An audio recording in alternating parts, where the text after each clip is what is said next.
Welcome to Portals of Perception. We are in part 2 with Layman Pascal, one of the most prolific and creatively embodied metamodern emergent liminal web voices, and the voice of the Integral Stage YouTube channel and podcast. In part 1, we explored the multi-dimensional topographical scenery and the picture that Layman is tracking and co-creating with ideas, with fractals of emergence, with different communal spaces. And we ended with a bit of a trace into the earlier part of Layman's journey as we were trying to track the quality of self-love that helps a person not just stay attuned inside, but discover the fountain of a life that we each are. And we left that journey at a moment of suspense right as you emerge into adult life. And I promised that my first question will be, at what point and in what configuration are you discovering what will be your adult life project? I think it becomes conscious to me in my mid to late 20s. I think up to that point, what I'm mostly thinking about is something vaguely like enlightenment, right? So that I'm undertaking experiences very deliberately because I want to transform my consciousness. I'm part of communities. I live in a Buddhist community for a long time. I'm daily undertaking all kinds of different practices. I'm working fundamentally on what seems to me to be a single enormous change in a human being.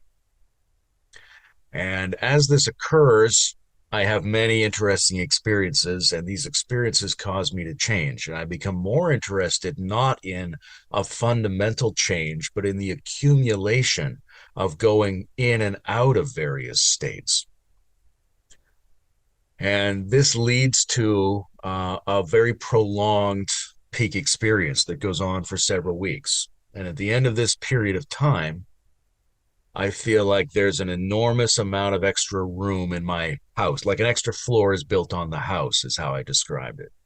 And then what furniture do you put in this new space? The only thing I wanted to put in there was what I thought of as postmodernism. Who has really grappled with where we are culturally at the moment and proposed what could come next. And so a few of those are classical thinkers. Heidegger and Nietzsche have some things to say about this, but I end up running into the work of Ken Wilber and the Integral community.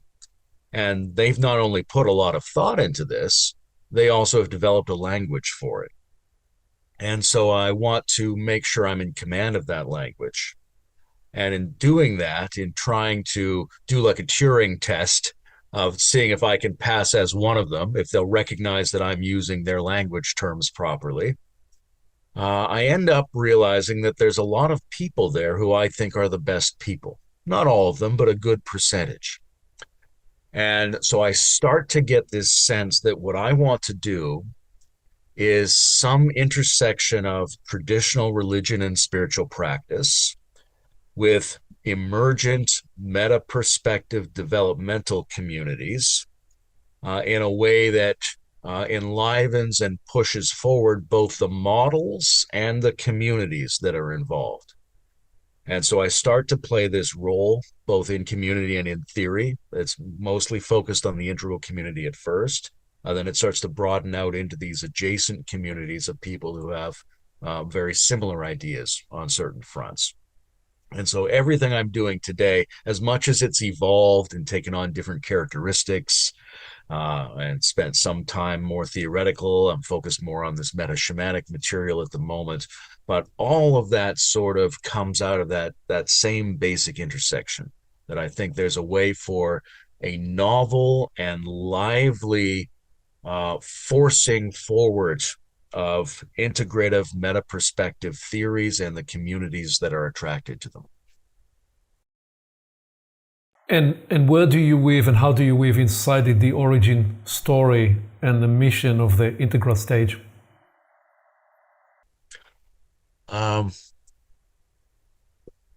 I mentioned that I'd gone to this community initially to see if I could demonstrate command of their language. And I'd used a name. I called myself Iconosostocles, which is a name that had come to me in a vision years ago. And when I felt like I'd succeeded, I left that community. And then later, maybe a year later, I started to get a really strong emotional hunger for mutuality around these topics. It wasn't enough for me to be working on it on my own and in my small networks of people. So I went back to the community with a different name. And there was a person who reached out to me immediately. This was Bruce Alderman, and he said, "You sound a lot like that guy who was here before." And I thought, oh, he recognized me from my style and not my designation. This is somebody maybe I could work with. And Bruce and I began with a few other people to work on the Integral Post Metaphysical Spirituality Project.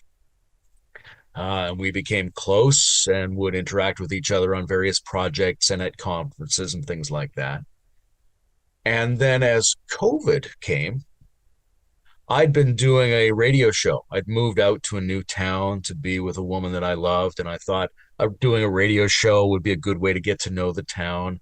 And then you couldn't go into the studio anymore. So I was doing it from home, and I was putting way too much work into layering sound and doing all these amazing things. So I was just sort of resigning from that position.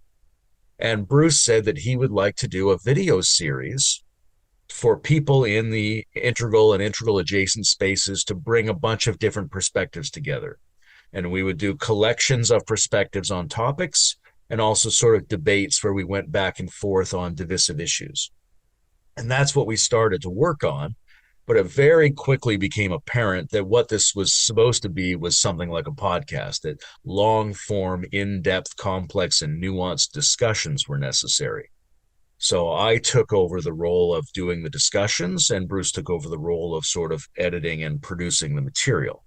And we tried to keep it as light and easy and, amateurish so that we could handle it.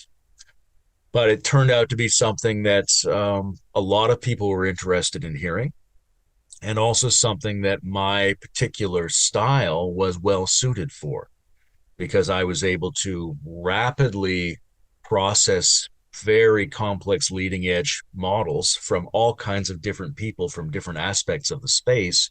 And emotionally, I was able to get along with people who don't normally get along with each other, let's say. And then that also allowed me to, and with Bruce's support, reach out to more and more types of people in these spaces, whether they call themselves Bascarians or they call themselves Game B, and whether they're prominent or not. And I think that's one of the things we sort of stumbled on is, aren't we a little bit sick of hearing the same few people who are always at the conferences and have a lot of books? What about everyone else? Why aren't we also talking to people who are hosting podcasts? Why aren't we also talking to regular members of the community, so to speak, who just happen to be really interested in this stuff? What if we could do a much richer topological mapping of all the different kinds of perspectives and thematic energies and life circumstances that are involved in these overlapping networks? So that sort of became our mission, to be lively and to try to be as comprehensively enfolding as possible. So I want us to trace some of the body of work. The one other question I'll ask before that is, so you called the channel the integral stage, which by definition means it includes many stages, I suppose. If you were to rename the channel today, would you pick another name, or you're happy with that name as it is today? That's a question that's come up a lot. And we've entered into some deals with various people to promote it on their platforms. And they're always worried that it doesn't tell people who don't know about this stuff anything about what's going on. Why isn't it called like Layman Pascal Talks to Amazing People, or something that would tell everybody what it's about? But if we had it to do over, I think we might still have given it a similar name. The name is a double entendre because of the notion of an integral stage of development, which enfolds these other stages, but also we're providing a stage for people who have awareness of integral type cognitive patterns and worldviews. And one of the reasons we've kept it is not just to continue to be recognizable under that term, but also because we do think of this as a service to a particular set of communities of which it's the one we started with. So we're not trying to be as prolific and wide-ranging a podcast as possible. We're trying to allow a particular group of people to hear from everybody else in that common space that they share. So I think it does a decent job of doing that. So let me name some of the key series that you developed and ask you to perhaps speak to the one or two or three key themes and what is alive for you today. Obviously, some of those are 2 or 3 or 4 years in the past. And two of the first focus areas that you developed, you called Status of States, Series 1, and then there was another series which you called Sacred Naturalisms. And we touched some of those elements in part 1 of our conversations, but what were those two explorations about and what propelled them? The status of stages is an ongoing topic of dispute, creative friction within these communities. Was it the status of states or the status of stages or both? Both, really. The status of how they're related to each other, right? So in Ken Wilber's work, there's a very useful distinction between states and stages. And there's an important tool for thinking that exists within that distinction, because what we don't want to do as we fold altered forms of human consciousness into our developmental models is the common trap of thinking that if somebody enters a really interesting state of consciousness, that they are necessarily wiser and more mature than the people around them. They might just be really good at that particular skill. It doesn't necessarily make them great at everything. It doesn't even necessarily mean that they are a mature, healthy, or safe human being. And we see this in a lot of spiritual communities where there's somebody at the center of that community who's extraordinarily good at entering into an unusual chemical and electrical and psychological condition that is very interesting, and people want to get better at being able to join them in that condition. But that doesn't mean they know what you should do about your relationships. It doesn't mean they know what you should eat. It doesn't mean they're not going to grope you in the back room, right? None of those things should be taken for granted just because a person is very good at entering this particular state. So we have to separate our stage-like development from those states. And then the question is, how much credence do we put into our stage-like development? We have these models that have grown up mostly through the 20th century.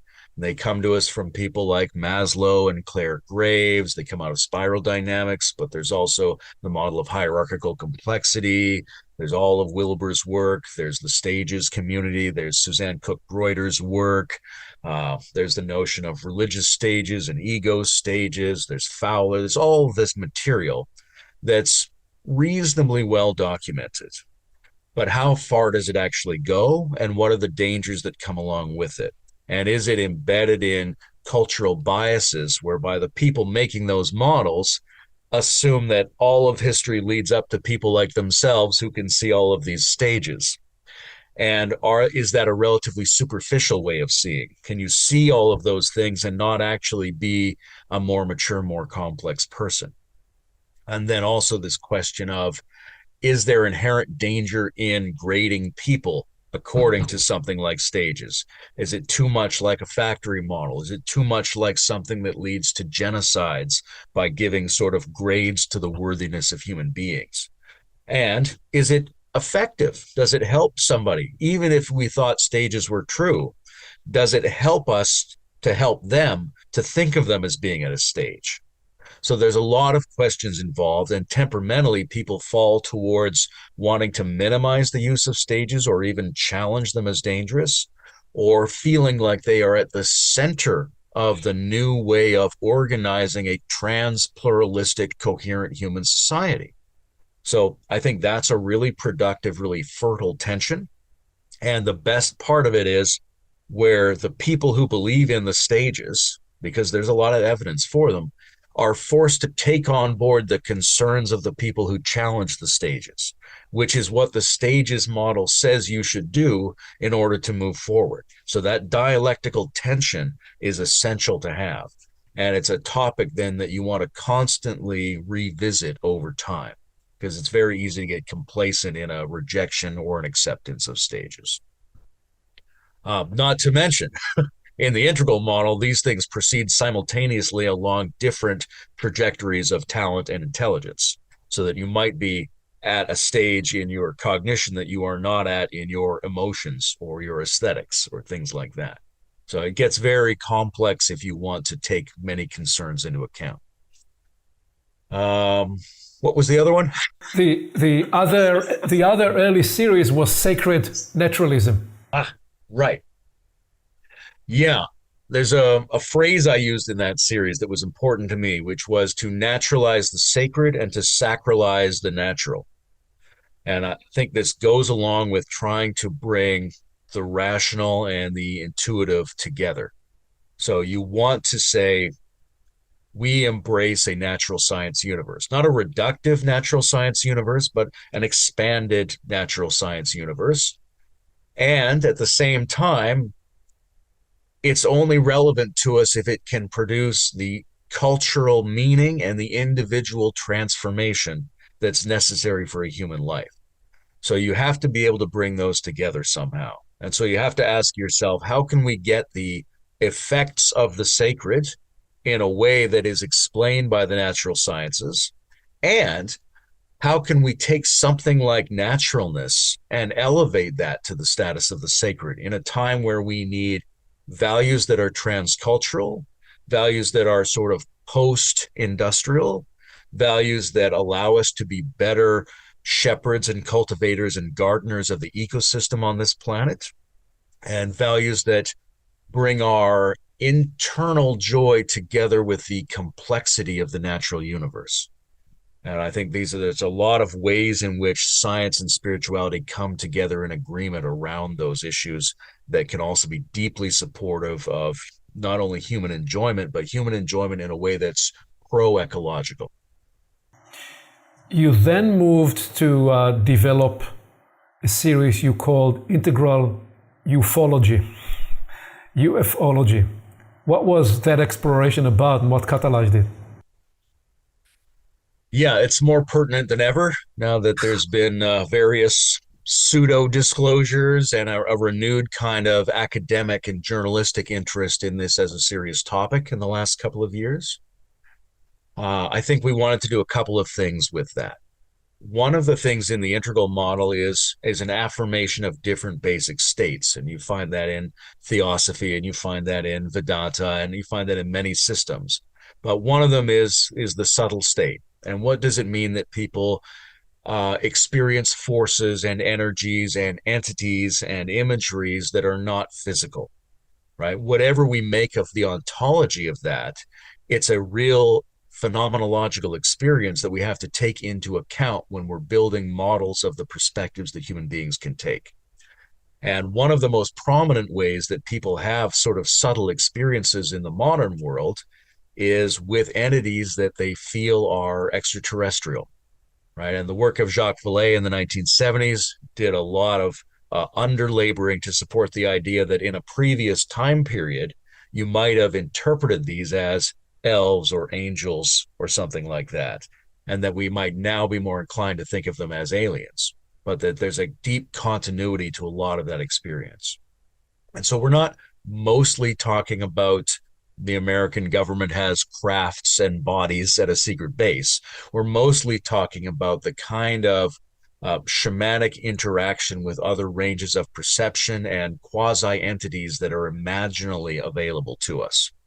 Although it is important to keep other physical possibilities in play as well, right? It's quite likely there are other civilizations. Whether or not our governments have some, that's just a matter of fact to be determined scientifically and journalistically. But what we don't want to do in building big picture deep history models is to be too conventional. We don't want to accept a kind of mainstream neoliberal media consensus and institutional academic consensus as reality. And when we say we have a huge picture that includes all these different perspectives, we're actually sort of being too conventional and pushing away a lot of the more interesting sets of human experiences. So one of the tasks in that series is to challenge our models to be open to surprises and anomalies and what could be reversals of our consensus position going forward. And then the other task is to bring in these other ranges of human experience. And of course, to honor the people who exist in these communities who have these experiences. So if we're going to say, hey, here's a lot of people with metacognition, they're construct aware, they're balanced, they're grounded, they're inspired. We think they could really be networked together and contribute to the leading edge of human civilization. And a bunch of them are saying, yes, I was abducted by aliens. Well, what do we make of that, right? Do we simply dismiss them, or do we say, you're an interesting person, tell us more about that? Let's see what kind of collective sense making we can do around those experiences. And for me, it's interesting because I've had several experiences like that of my own in life. And I don't buy into any particular interpretive framework for what those experiences mean, but they were very dynamic and interesting things to go through. And I think it's important and it's courageous to bring up the really interesting experiences you've gone through, as long as you can have a reasonable discussion about, we don't exactly know what this means, and there are multiple interpretive possibilities in play. And the mapping and what you were tracking included the idea of both planetary entities and intelligences and formations, and outside of this planet, universal galactic influences. Was that part of the exploration? Yes, and different people are bringing in different elements of the exploration in that series. Some people are very interested in what's cosmocentric in general, is sort of our term. So we tend to think of, in the developmental aspect of these communities, we tend to think of egocentric to ethnocentric to world-centric to cosmocentric. Now that's grossly oversimplified, but there is a tendency to expand the range and spaciousness of your concerns as you go through these transformative and developmental experiences and practices. And a lot of people in these spaces end up very interested, and with their heart as well as their mind, very attuned to what goes beyond the anthropocentrism of this planet. Mm-hmm. In lots of different ways. And so some of that's speculation about what other worlds and developmental trajectories on other planets could be like. Some of that is people saying they had experiences with entities that were galactic or multidimensional or elves or aliens, or, lots of different ways of imagining and experiencing and talking about this. You then develop two new series, one you call Fire from Heaven, and the other you call The Future Faces of Spirit. How would you describe these explorations? The Future Faces of Spirit is a series of presentations by people projecting what they think the viable future of religion and spirituality is, right? Famously, Freud talked about religion and the future of an illusion. A number of us who've been working on things like post-metaphysical spirituality and religion have been thinking about, what do we need spirit in the world for, personally and culturally? What does it do for us? What are the frameworks we can use to hold that in a way that's not mythic, not reactive, not anti-science, but which still gives solace and community and support to people who are invested in those forms and structures? How do you balance the notion of God with the notion of reality that we currently have? How do you balance the possibility of creating more health and depth in existing religious structures versus the possibility of cultivating new emergent religion-like phenomenon in the world? And there's a lot of people in these communities for whom this is a very personal matter and also a very theoretical matter, and also a matter of ethical concern for society, because many people have this, in a way, kind of Hegelian feeling that if you're not in touch with the highest possibility as embodied in the spirit of the times, then you're not actually going to be able to collectively mobilize in adaptation to the challenges that we face collectively. The other one, Fire from Heaven, is about spiritual transmission, which is, again, another exciting and contentious issue. Some people have experienced what has felt like a transmission of energy or consciousness from another human being in a way that is one of the most meaningful and transformative experiences in their lives. Many other people have experienced nothing like that whatsoever. And there are lineages of people throughout history, and they still exist today, who are in the position of trying to receive or make available some kind of interpersonal exchange of that kind. What's the significance of those exchanges? How much development can they cause in a person? Are they merely state changes? Do they correspond to stage development? Are there safer and smarter ways to hold people who want to experiment with that? What are the possibilities of pathology and delusion that occur in communities around people who do that? And how do the people who've gone through it, whether they're teachers or students, so to speak, how do they reflect on that if they are themselves capable of many perspectives and metacognition and sophisticated, complex balancing of mind? Because we can very easily find what simple dogmatic people think about these phenomena. But what do richer, more complex people think about them, especially if they've gone through the phenomenon themselves? And again, like with the UFO phenomenon, I've gone through many of these things myself. So I have a way into these conversations to say, yeah, I had this and this and this experience, and these are the possibilities that I know about that might explain it, but maybe it's something other than that. Let's find out.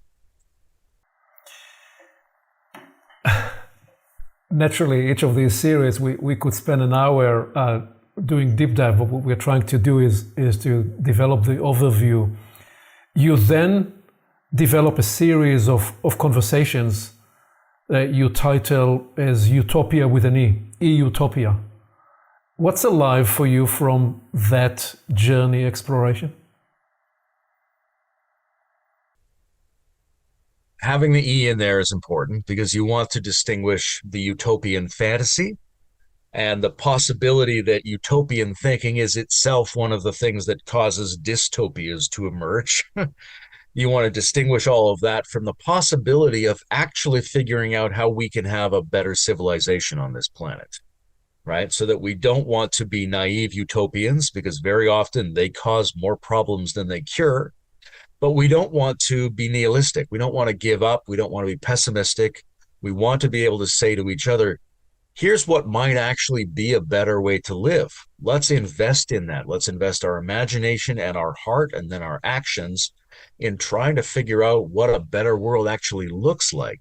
And when is it useful and when is it not useful to be inspired by positive visions of the future? And what's alive for me in that is I think a lot of it comes down to getting the balance between the human and the ecological correct in those systems.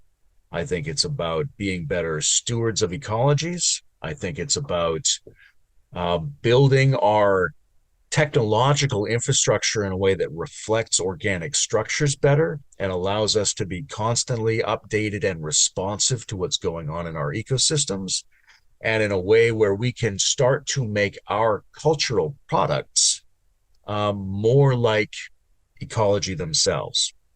So one of the simple examples is like we're using computers right now and they're putting off certain kinds of noise, certain kinds of electrical radiation that are not necessarily great for our bodies. But you can go into the deep woods and there's a lot of radiations that turn out to be very good, to the point where doctors might recommend people spend time in the deep forest.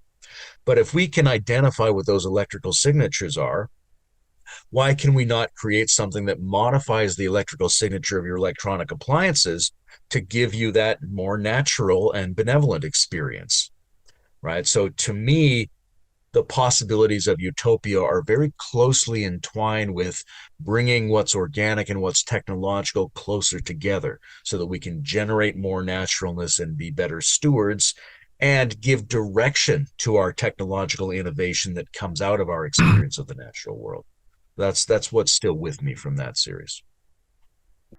You then develop three next focus areas that you frame as meta models, the solar plexus doctrine, and love the system.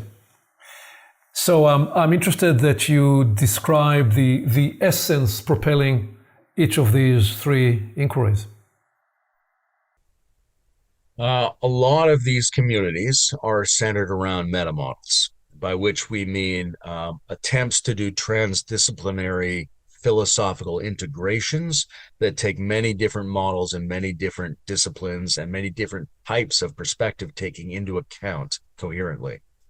So this is one of the things Ken Wilber did, but he's not the only one. He's a good example of the process at a particular historical moment. Anciently, people have been trying to do this. Many of the people we regard as the great philosophers have been trying to do this. It's an interesting type of activity for a human being to undertake.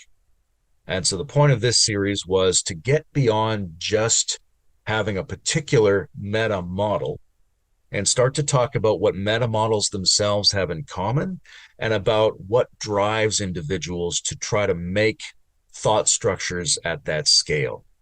Right, and that's also led to work that Bruce and I are doing with ARC, which is the Archdisciplinary Research Center.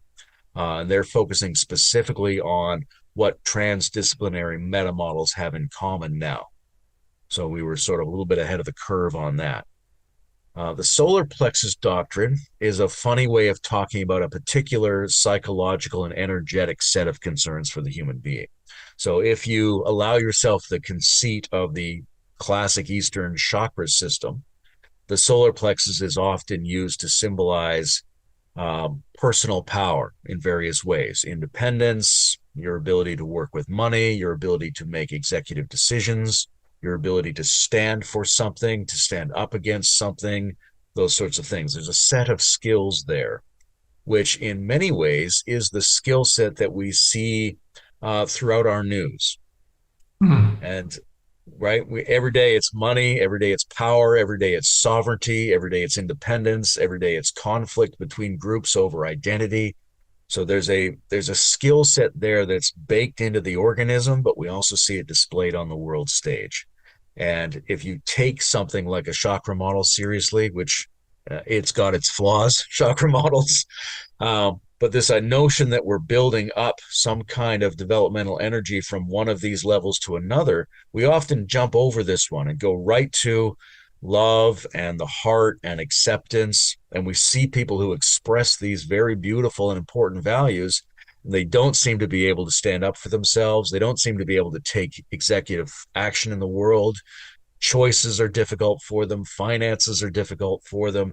They don't have that independent sturdiness that we think people in these change communities need to have if they're going to be actual agents of change. So that was a series of discussions around those themes and on the importance of building that kind of competency in people who have higher visions and higher emotional capacities.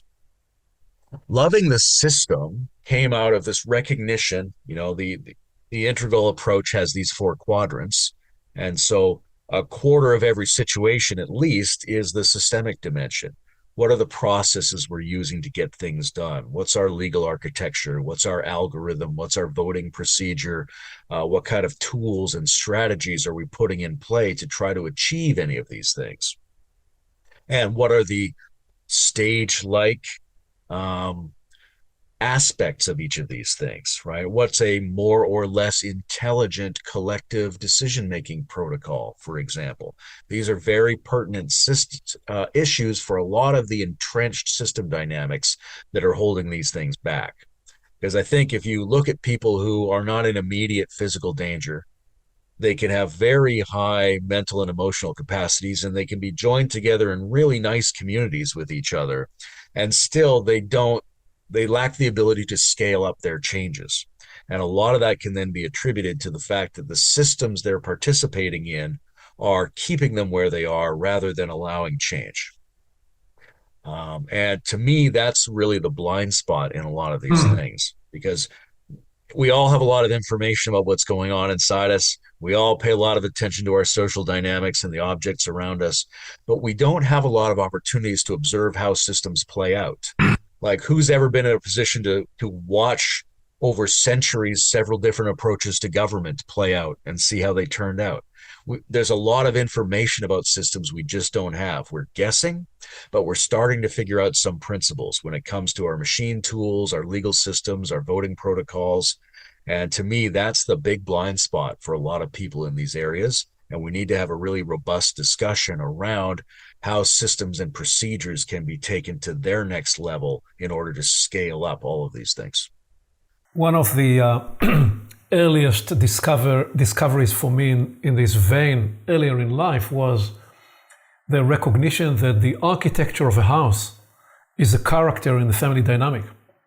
People just assume that they live in a house and they generally are not recognizing how much the design of most houses in North America, and it's certainly in Europe as well, and maybe throughout the world, were often designed through economic lens. They were not designed, the architecture was not designed to, well, what will a family of 2 adults and 2 or 3 kids, what would be the system, the structure, the physical structure that will best accommodate their needs?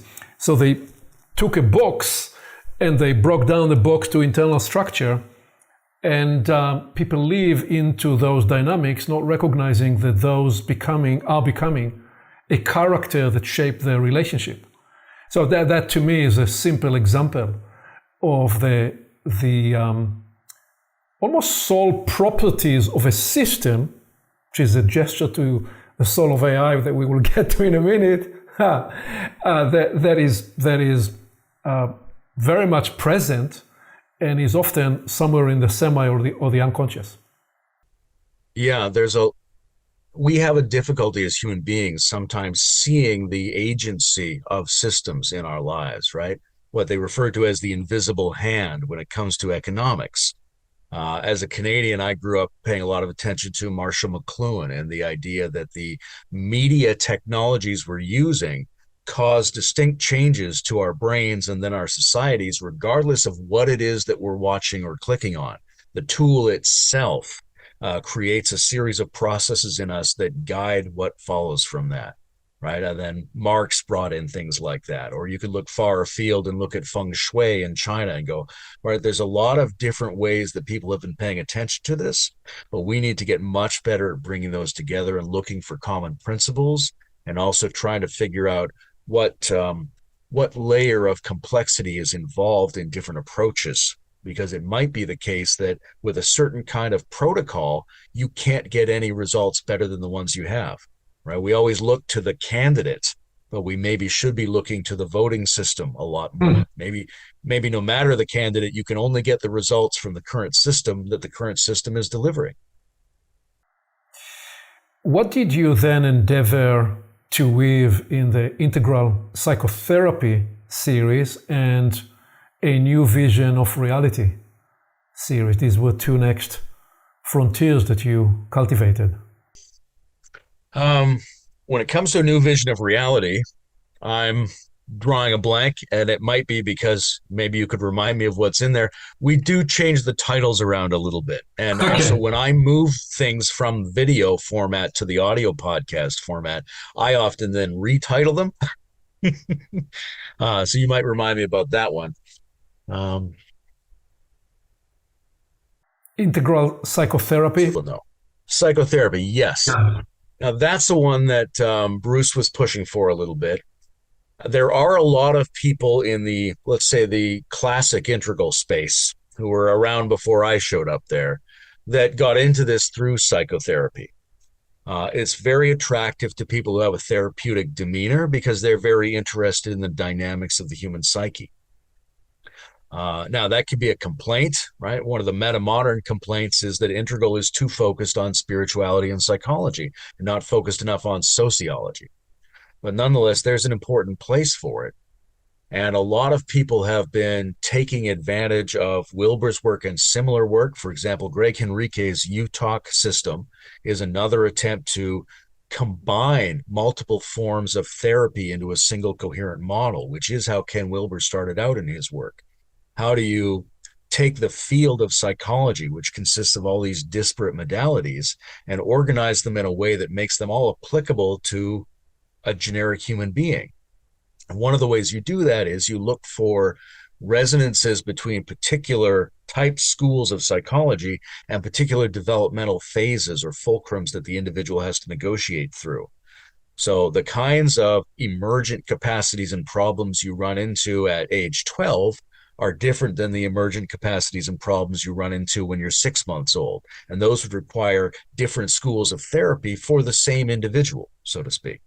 So using something like an emergent evolutionary stack for an individual who themselves has those emergent set of capacities, you can make the field of psychology much more useful.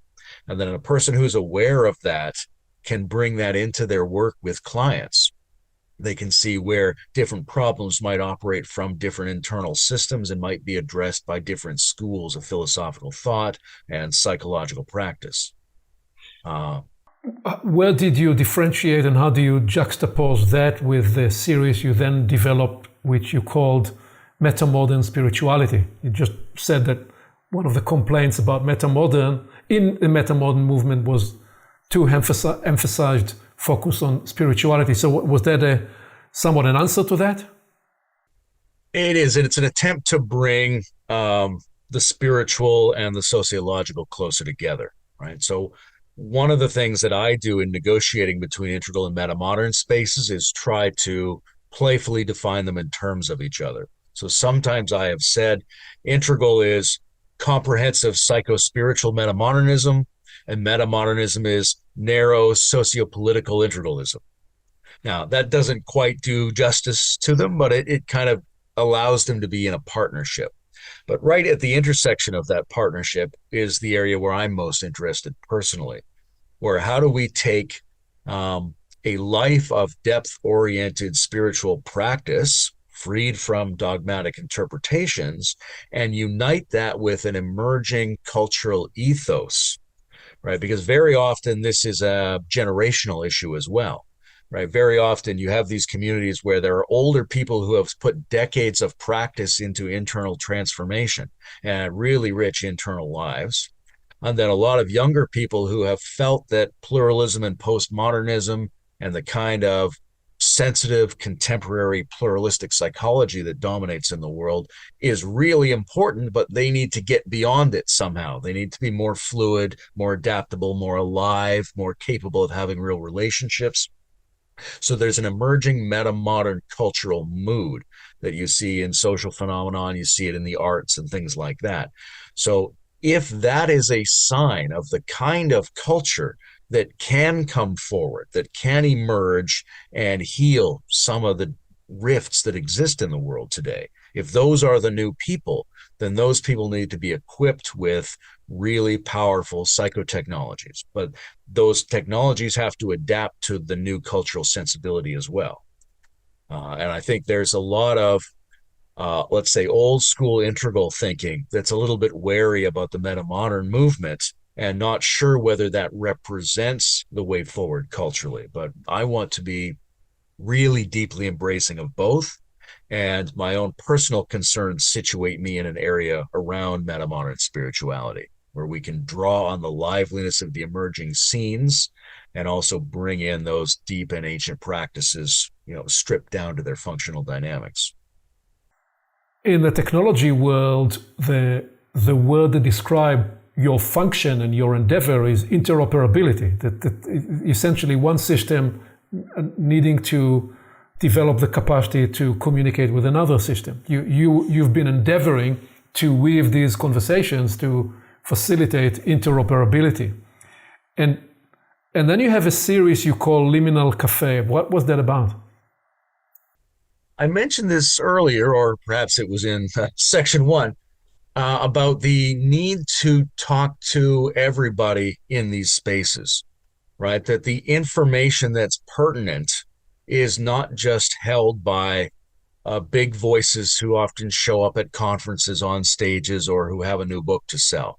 Right? And there was a tendency in some of these communities not very long ago to really overemphasize those people, that they're going to draw people to a conference and you want to hear them talk. But you start to think, well, we've heard that before. We know what their position is. Plus, I can go online and I can watch 100 hours. I don't need them to tell me that. Who am I not hearing from? Who's in this space? Who's a participant? Who's living lives guided by this material who we're not hearing from? The sort of everyday folks, so to speak. And so the Liminal Cafe was part of an attempt to reach out and invite in people who are just interested, who don't show up as strong voices in the discussion spaces, who aren't trying to get their version across, who just really like this and are attuned to it for some reason, because inside them, I think, is a tremendous amount of intelligence that the rest of us need to hear. You then embark on an extraordinary journey that you title as Rethinking Religion, with two partners for this series of explorations. What was that like for you, and what catalyzed that journey? Yeah, that's a really interesting discussion. It goes really deep in the nuances. I had been asked to work with Perspectiva, which is a publishing house in England, and they run the Emerge website. That's one of the other things I do besides the Integral Stage is curate that website. And they were doing a book on the leading edge of meta-modern thoughts. And I became a contributor and the co-editor of that work. And turns out because I'm in Ontario, I'm tuned into a lot of the people in Ontario, and very many interesting things are going on at the University of Toronto, from Jordan Peterson to John Vervaeke. And John Vervaeke is at the philosophical leading edge of new cognitive science and wisdom development. So I was able to establish a relationship with him as sort of guys who live in the same region of the same country and invite him into that book. And then I was on his podcast many times. And then we wanted to keep that conversation going, but also bring Bruce in, because Bruce is such a richly experienced, careful thinker on all of these topics. And the issue that the three of us could get the best conversation around, we thought, was the idea of rethinking what religion is. Because Bruce has been in all these religious communities. I've got a model of integration surplus post-metaphysical religion, and John's been promoting this idea of a religion that's not a religion. So each of us has our own perspective, and we thought that we could have discussions in which we entered into each of the major aspects that are associated with religion and broke them down from our own perspectives and tried to find the commonalities that we thought would be necessary going forward. And a lot of that, one thing that stays with me from that is the several episodes we did around grieving the death of God. And I bring a lot of Nietzschean philosophy into this, but there's this notion of the death of God, and that is connected to the death of the planet, so to speak, the death of our faith in the trustworthiness of the planet. And a lot of us are aware of that, but not many of us have gone through the actual emotional grieving process that would allow our energies to be free on the other side of that, to find something new to do that divine work for us. Your latest challenging endeavor focused on what you call the soul of AI. I believe at this moment, when we are recording, you've had 9 conversations within that series. What catalyzed that, and where are you in the inquiry and what you are synthesizing in this discovery? In part, this grew out of the Love the System series, because I was dealing with a lot of people who were tuned into new technological architectures. And in part, it grew out of 2022 as a year in which people started using quasi-sentient tools in an experimental way. And it became clear that this was going really fast, and it was potentially going to change everything as our basic interface with information and culture. And at the same time, the types of voices you hear in the discussion are extremely narrow. Right? You hear mostly men, you hear mostly technologists, you hear mostly disaster or utopia. Um, there's a lot of voices we're not hearing from, right? One of the next interviews we're going to do is from a shaman who lives in Peru who's been taking ayahuasca journeys and asking the plant spirits to give him information about AI, right? And you can get a really interesting discussion. And that's a perspective you're not normally going to hear if you tune into the news and they bring up a stressful issue around AI. As well, we talk to a lot of technologists, a lot of theorists, but we want to make it as sort of wild and expansive a discussion as possible to get all kinds of different perspectives in play, especially because this is a technological change that's going to touch everyone and every type of reality. It's going to be used in all kinds of different ways. And it's so strange and so unknown to us that we have to harvest instincts that come from a wide variety of humans as sensors of the phenomenon. Uh, I think there are some very distressing and disorienting things that are kind of inevitable at this point. I mentioned a few of them before. I think there's going to be, for many people, a reduction of their cognitive capacities. There's going to be an increase of basic distrust in all information sources, which could be traumatic and could lead a lot of people to fall back on very simple dogmatic models to try to give themselves identity and certainty again. I think we're going to see overt and covert bad actors being among the first people who really take advantage of these tools. And that includes states and corporations who have a traditional history of trying to manipulate people for their own purposes.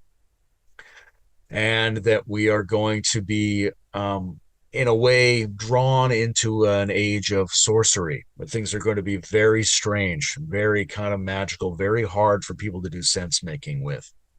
I think that's kind of inevitable at this point. There are a lot of interesting possibilities whereby more explicitly conscious and sentient types of systems could be built.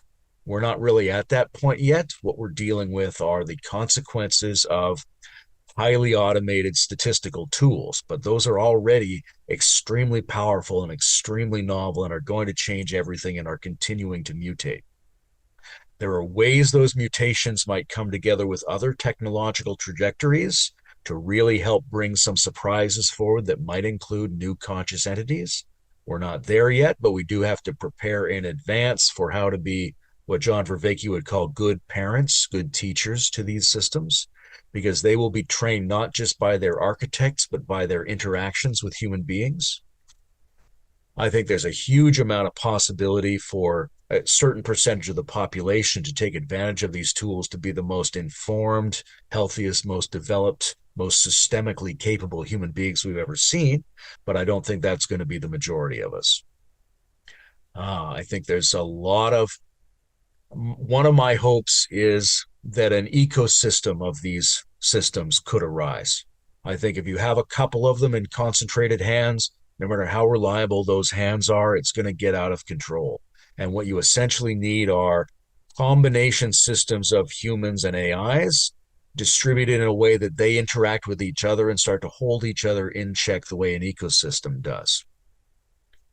There's a lot of unanswered questions there. Like one question is it better for you to treat something like a person or not?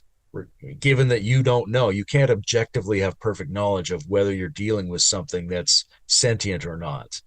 But in a sort of Martin Buber I-thou scenario, is it actually better for you to respect everything you're dealing with as if it was another sentient being? And that makes a lot of spiritual and emotional sense.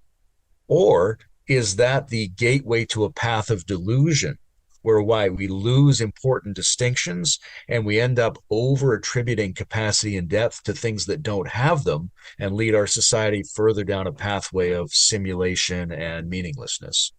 There's a lot of really intense open questions here that I'm very excited about.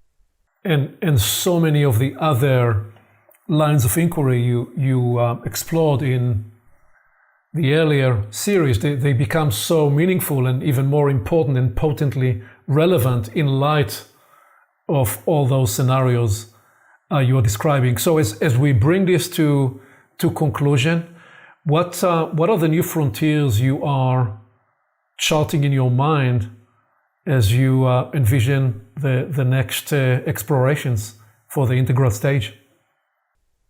I think a lot of the shamanic material we've been discussing needs to come in more. I've done a few interviews like that, but I would like to make that more prominent.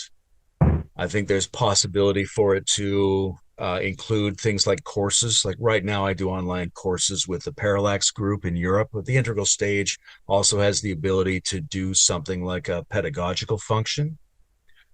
I think it will continue to evolve as new topics bubble to the surface of community concern. I would like it to be more physically instantiated. I think it would be really nice to do these in person. If I had more money, I would like to go to people in their lives and conduct these interviews. And I would like to be able to bring people together at events where not only could they witness these discussions live, but they could participate in them as well. I'm personally thinking about a new podcast series, a little bit separate from the integral stage, that will focus on autobiographies of older and wiser people who've been successfully operating in these spaces for a long time, because I think something like elder transmission is an underexplored, underutilized aspect of these communities, particularly because we have generations now that are living longer and are more tuned in and still control a lot of the wealth. So they still feel like they are the active agents in the world, right? And that's wonderful. And that's part of the reason why we respect them as elders, is because they're still strong participants, but they don't always want to take on the role of being a transmitter, a person who's preparing to pass agency on to others. And likewise, younger people don't have a need to develop an attitude of venerating and listening to elders and preparing themselves to be the next generation of elders. And a lot of the way that was handled historically is through the telling of tales and through the telling of lives. And I think there are certain aspects of a person's embodied wisdom that you can't get across by communicating your ideas, and you can't get across even just in a dialogue about ideas, even if it's an emergent dialogue. It only comes across when you tell the shape of the life that you lived in order to pursue wisdom. I think that's a really meaningful thing that I want to start focusing on more and more. I think a lot of questions around how we handle outliers in these communities are at the leading edge. One of the series you didn't mention is Salon of the Band, where we try to really talk to people who've been excluded from communication spaces. Sometimes they were excluded for very good reasons, other times very bad reasons. But just the fact that they are problematic to a space doesn't mean that they don't hold information that we might need. And we have to be, I think, a little bit more courageous and humane and robust in inviting human beings in to share their information, even if we are put off by it to some degree. So I would like to see this space and these projects be more lively and courageous and robust, and continue to adapt and continue to say yes to all kinds of liminal or fringe topics, because there's two constant dangers in podcasting. One is that you become too professional and too corporate. And the other is you get insulated around a certain set of conversations that you already think you know everything about, and you end up just congratulating each other rather than bringing in provocatively strange energies to keep that space alive. That's a beautiful advice right there at the end, as a brief for anybody producing content. I'm called to ask you, as we conclude this extraordinary ride through a fascinating body of work, probably unparalleled anywhere in the particular range and scope that you've generated. Where were you tested, if you were tested in any way? Where were you tested the most along this journey so far? I think there's a couple areas that have been challenging, or been interesting challenges, let's say. One of them is just the ability to try to get up to speed on anybody's thought system, right? If somebody's like, this person should be on your show, or they reach out and they're like, hey, would you like to interview me about my book? It's about, Whitehead's The the possibilities of using Whitehead's metaphysics to describe the psychology of extraterrestrials. And you're like, oh, I know nothing about that whatsoever. And in order to talk to you in a week, I have to not only learn what you're saying, but learn it to the point where I feel like it's my topic too, and I can figure out what I find curious about it. And there's a real overwhelm in that sometimes, right? I need to take people's material and turn it into audio files and listen to it while I'm working in the yard or going for a hike. There's a challenge to take it in the amount of, as deeply as you need to in the amount of time that you have. And I think a challenge to stay embodied and not get overwhelmed in constant digital, social, intellectual exchanges. I also think a challenging issue has been the issue, like I mentioned a moment ago, of problematic characters, right? There are people in these spaces who are regarded as problematic gurus or as abusive individuals or as pariahs. And the question is, do you talk to them or not? And under what conditions? And how much responsibility do you take on yourself for the membrane of platforming? And how much responsibility do you take on yourself for the boldness of inclusion? Those are difficult questions. And there's, I have a tendency, a way that I lean on that topic, but it's challenging for me to try to be as sensitive as I can to the alternative perspectives on that. And it's very uncomfortable sometimes to sort of try to walk that line and to be in a constant liminal space. Everything feels treacherous at times, but if you can pull it off, it's beautiful and enlivening and a very happy space to be in.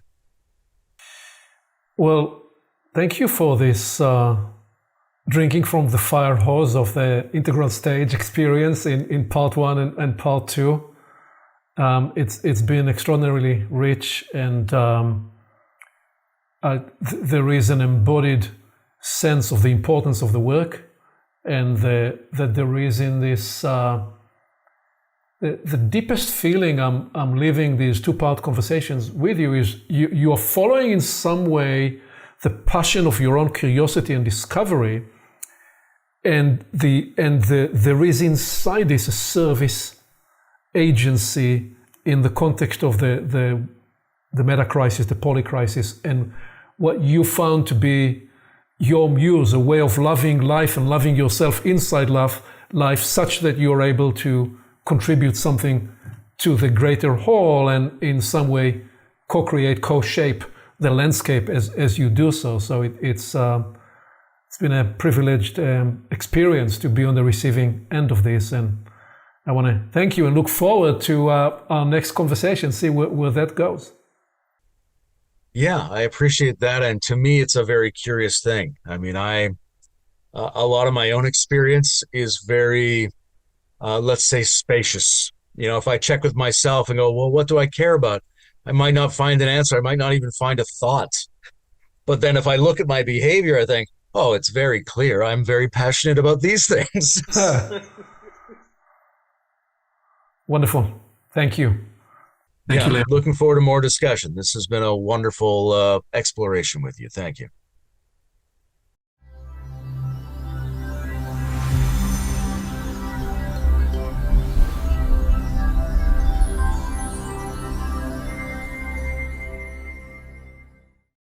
Along with our website at portalsofperception.org, Portals is also available on YouTube and on all podcast platforms, as well as social media. You can become an active member and join the conversation in community events. And you can help us get the word out by liking this content and by sharing it with your friends.